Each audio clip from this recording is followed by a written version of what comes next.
Sky News understands Labor has this morning ticked off on its long-awaited climate policy. Shadow Cabinet agreeing to set a 43% emissions target by 2030. Live now to Jonathan Lee. Jonathan, the target is currently being discussed at a special caucus meeting in Parliament House. We expect Anthony Albanese and his ministers to make this all official a little bit later.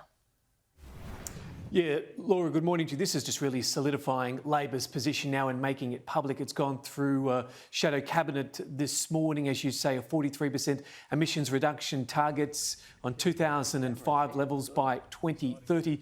It's significantly in advance of what the government took to Glasgow, which was a 35% projection, so 43% as opposed to 35%. It's also important to note that it's just shy of what Bill Shorten took to the last election and was unsuccessful at getting voter support with.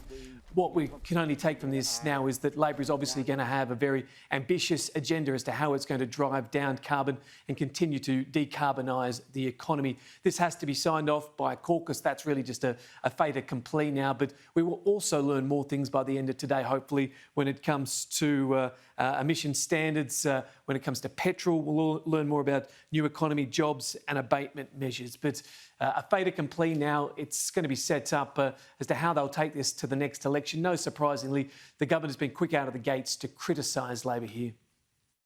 Well, Labor's policies are never costed and they're always based on higher taxes. We're focused on new technology to reduce emissions because we want the triple objectives met.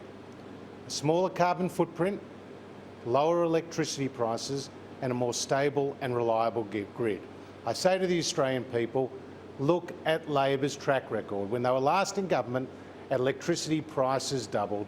The Australian people rejected Labor's target at the last election and they'll have their opportunity at the next. I think I recall that the target set by Bill Shorten at the last election was 45%. Anthony Albanese has subsequently called that a mistake, but he's landed just shy of that on 43%. I'm sure the government will make a lot of this being pushed out on a Friday afternoon as well, Jonathan Lee. But the other thing we need to know here is about the safeguards mechanisms, and that could change things significantly.